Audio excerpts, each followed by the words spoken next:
Hi guys, it's Fight Sai here again with another video, and today we're talking about why boxers fight after retirement. Let's break it down. Now, in other sports, usually, the players, let's say basketball, they make a substantial amount of money, during their career, and although they're not all they're not all managing it right, the grand majority of them end up walking away with more than enough money to retire and support their family for generations to come. While in boxing, it seems like that's not the case. A lot of these boxers, as discussed in previous videos, walk away with CTE, they're in debt, and they need to fight after retiring, and I'm going to delve more into that in this video. Now, the first point, this segues well into my first point, is boxers don't have enough money after they retire, and I'm going to just kind of mash these 2 points into one. They don't, make enough money, and there's, scummy promoters, involved at play usually. I'll drop names, I don't really care. Don King, for one, Bob Arum back in his heyday, screwing over boxers. I'm pretty sure the guy was quoted at one point as saying, today's truths are tomorrow's lies. If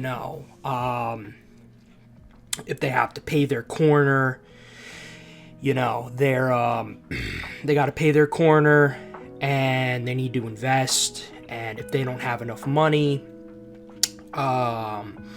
they're probably stuck in debt. So that's those 2 points, but there's more. Another reason boxers want to fight after retiring, the thrill of competition. Some of them can't seem to step away. They think they still have it. Roy Jones being a good example, fighting Anthony Pettis. I don't know how to say his name. The guy, Roy Jones, is like over 50 years old at this point. His heyday was pretty much the 90s, and that was 30 years ago. And even though probably need to still make a fighter breakdown on Roy Jones, he's probably one of, if not the most skilled boxers I've ever seen.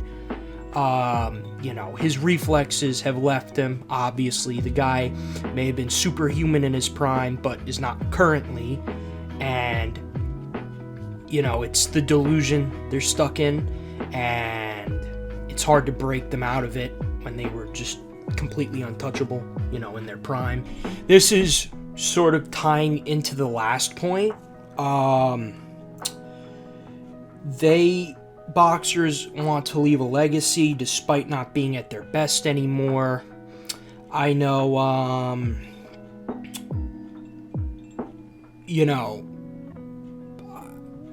kind of bring his name up a lot, but, it's true. Lomachenko, I'm not going to get into it in this video because I don't want to beat a dead horse, but, basically, after the Haney fight, he really had nothing left to prove. Long before that, he had nothing left to prove. He could have retired after the Lopez fight, the Haney fight, even the Kambosos fight, and be a first ballot Hall of Famer. I think that 5-year stretch of 2014 to 2019 is, that prime. You hadn't seen a prime like that in decades, probably since the 90s at least. And, and he came back regardless because he just wanted that one last belt. But even with Lomachenko, I need to be honest, guys like Keyshawn Davis, Gervonta Davis didn't really show out in his last performance. But any one of these guys, Shakur probably being the most winnable. Shakur, probably Keyshawn Davis, because Keyshawn Davis is strong, but I'm getting a little off topic here. regardless, it's like, can he keep up with these newer guys still? And the answer is probably not. You know, he's getting older. He has nothing left to prove, and that's a problem with a lot of these boxers. You know, they just think they still have it, and they really don't.